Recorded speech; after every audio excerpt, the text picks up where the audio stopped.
Hi friends, welcome to our channel random buzz. Star మా ఛానల్లో ప్రతి ఏడాది ప్రసారమయ్యే బిగ్ బాస్ రియాలిటీ షో కోసం ఆడియన్స్ ఎంతగానో ఎదురు చూస్తారో ప్రత్యేకించి చెప్పనక్కర్లేదు. వయస్సుతో సంబంధం లేకుండా ఈ షోకి లక్షలాది మంది అభిమానులు ఉన్నారు. ఆ అభిమానుల అంచనాలను తగ్గట్టుగానే ప్రతి సీజన్ వారిని ఆకట్టుకునేందుకు ఏదో ఒక కొత్త ఆలోచనతో మన ముందుకు వస్తుంటారు బిగ్ బాస్ టీం. ఆ ఆలోచనలు కేవలం సీజన్ 6 లో తప్ప మిగతా అన్ని సీజన్స్ లో వర్కౌట్ అయ్యాయి. ముఖ్యంగా గత ఏడాది ప్రసారమైన సీజన్ 7 అతిపెద్ద బ్లాక్ బస్టర్ హిట్ గా నిలిపింది. ఇప్పుడు సీజన్ 8 మరో 3 వారాల్లో ప్రారంభం కానుంది. ఇప్పటికే కంటెస్టెంట్స్ దాదాపు 70% ఖరారు అయ్యారు. మిగిలిన కంటెస్టెంట్స్ మరో వారం రోజుల్లో ఖరారు కాబోతున్నారు. అయితే ఈ సీజన్ కి సంబంధించిన మెయిన్ ప్రోమో విడుదల చేశారు. ఈ ప్రోమో చూసిన తర్వాత ఆడియన్స్ కి అర్థమైంది ఏమిటంటే ఈ సీజన్ లో టాస్క్, ఎంటర్టైన్మెంట్, ఫన్, ఎమోషన్స్, గొడవలు ఇలా అన్ని అన్లిమిటెడ్ గా ఉండబోతున్నాయి. వాటికి అంతం అనేది లేదు అని చూసేందుకు ఇది చాలా బాగుంటుంది. కానీ కంటెస్టెంట్స్ కి ఇది పెద్ద అగ్ని పరీక్ష అని చెప్పవచ్చు. ఎందుకంటే ఏదైనా కఠినమైన టాస్క్ ఆడినప్పుడు అన్లిమిటెడ్ అంటే నరక ప్రయాణంగానే ఉంటుంది.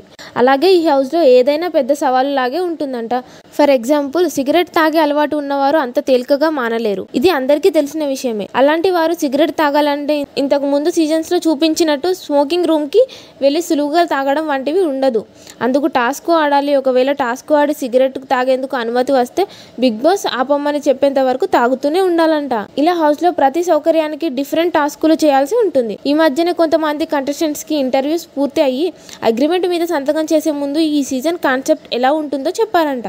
వాళ్ళు భయపడి మా వల్ల కాదు అంటూ 3 కంటెస్టెంట్స్ వెనకడుగు వేసినట్టు వార్తలు వినిపిస్తున్నాయి. దీనికి మీ అభిప్రాయం కామెంట్స్ రూపంలో తెలియజేయండి. ఇలాంటి మరిన్ని లేటెస్ట్ బిగ్ బాస్ అప్డేట్స్ కోసం మా ఛానల్ ని సబ్స్క్రైబ్ చేసుకోండి. Thank you for watching.